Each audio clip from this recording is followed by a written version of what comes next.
Amaravati quantum valley hackathon కార్యక్రమం నిర్వహించడం గొప్ప అవకాశమని తిరుపతి జిల్లా కలెక్టర్ డాక్టర్ ఎస్ వెంకటేశ్వర్ తెలిపారు. కాగా ఎక్సఫ్లూయెన్స్ ఎంఎస్ డేటా సైన్స్కు చెందిన విద్యార్థులు ప్రతిభ చాటారు.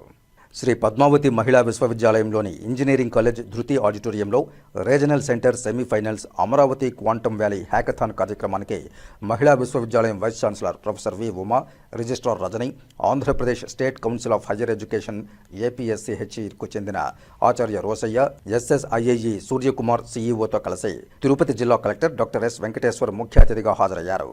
గురువారం ఎంపికైన విద్యార్థులకు సెమీఫైనల్స్ కార్యక్రమం తిరుపతి శ్రీ పద్మావతి మహిళా విశ్వవిద్యాలయంలో నిర్వహించారు.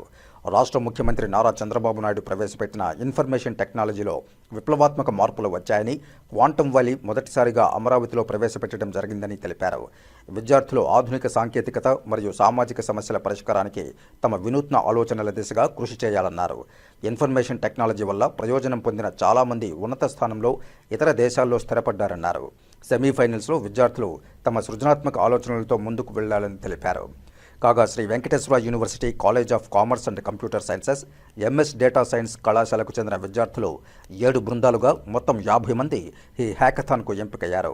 ఇందులో ఎక్సఫ్లూయెన్స్కు చెందిన Amaravati quantum valley hackathon semifinals విజేతల బృందంలోని 6 సభ్యులు Vemuri Bharat Kumar, GV Sumanth, Chennupati Bhavani, Kattikala Vinay, P Prabhasraj, J సాహిత్యాలకు 10,000 రూపాయల నగదు బహుమతిని అందజేశారు. ఈ సందర్భంగా Exafluence company COO Tallapaka Srinivas, కళాశాల కోఆర్డినేటర్ డాక్టర్ జి అంజుబాబులను అభినందించారు. ఈ కార్యక్రమంలో జర్నలిజం విభాగం dean of social sciences professor Vani, ఇతర ఆచార్యులు, విద్యార్థులు తదితరులు పాల్గొన్నారు. Institutions and that too in Tirupati, more than 40-45% was coming from agriculture and allied sectors like aquaculture, horticulture, other industries, on primary sector activities. But you can really appreciate the vision. Yeah.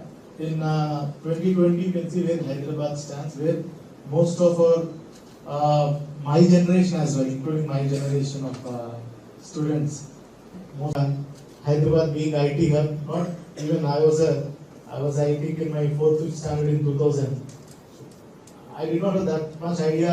I thought, okay, Vision 2020 is too far.